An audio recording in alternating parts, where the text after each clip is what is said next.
Japan is facing a serious labor shortage, which has led the country to open its doors to more foreign workers.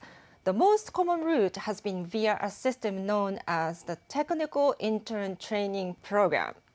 But now, a growing number of foreigners are coming to Japan on regular working visas. So Hiroaki, can you explain? Yes, I can. There are various categories of working visa, but the one popular option is called engineer/specialist in humanities/international services.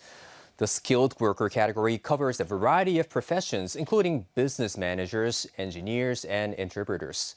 Over the past 10 years, the number of foreign workers with that visa status in Japan has more than tripled. While some are enjoying life in Japan, others are facing serious problems that suggest a wider issue with the current visa system. NHK World's Murata Riho reports. で、計量は設定は23.5ミリですね。 This parts manufacturing company in Nagoya City has 12 foreign workers. All of them came to Japan under a visa category for skilled workers. Gwen Dan Zun studied machinery engineering at university in Vietnam. He's responsible for programming machines to make precision parts for medical equipment and rockets. There are many things to learn from Japanese technology. It's a rewarding experience. The company says being able to employ foreign staff is a win-win situation. By hiring people from various countries, we get to learn about overseas markets and use that knowledge to expand our company globally. However, some Vietnamese workers haven't been so lucky. Nếu mà quỳ gói có thể trả được tất cả những cái chi phí sinh hoạt trong cuộc sống thì ai cũng có thể quỳ được, em cũng có thể quỳ được mọi người. In this video posted on social media, Vietnamese workers call on a staffing agency to pay their wages. They came to Japan as skilled workers. But some say they were forced to engage in work that didn't meet the requirements for residential status. This non-profit organization in Tokyo supports Vietnamese workers. The staff say they've seen a rise in problems among people hired with this particular visa category. And they say a proper support system is lacking. 助けてくださいって。 I've been surprised to have so many young people coming to us who've lost their jobs and need help. One such visitor came to Japan from Vietnam as a skilled worker. But she says the company that hired her got her to work as a cleaner at restaurants and hotels. This is the kind of work that should be done by people who came to Japan under the Technical Intern Training Program. A skilled worker at a hotel ought to be working on the front desk, for example. The language barrier is also often a source of problems.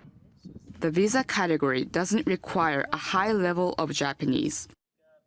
This Vietnamese lost his job, and with it, 3 months of unpaid wages.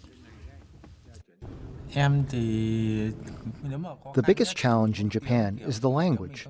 I can understand to some extent what people are saying, but I can't speak Japanese myself.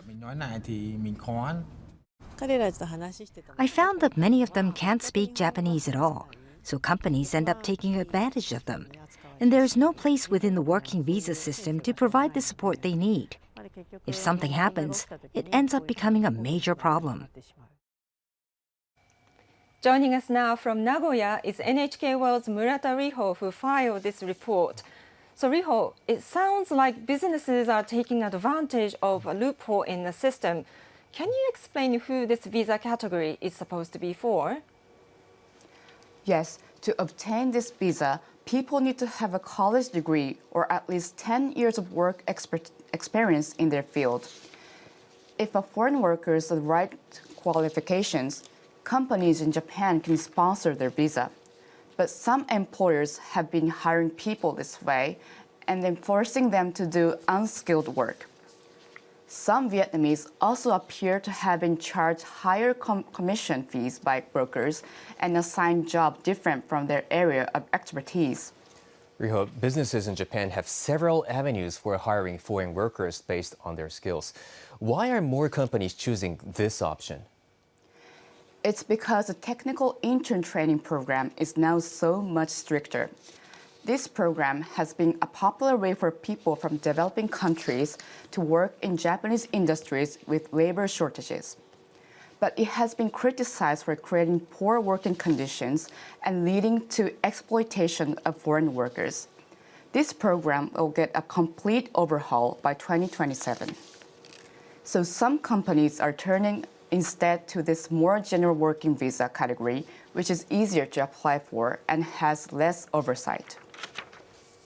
Riho, but as you said in your report, foreign workers employed that way have been running into problems. How is the government responding to this situation? I asked the immigration service agencies about that. They said they were aware of issues such as unpaid salaries and job mismatches. And they want to clamp down harder on businesses that are suspected of failing to follow the rules. This includes conducting on-site inspections. I think the biggest problem is that there isn't a third-party support system for skilled foreign workers in Japan. Some of them can't speak much Japanese, and they don't have any safety net. If they're going to make the most of their skills in Japan, I think the current system will need a rethink.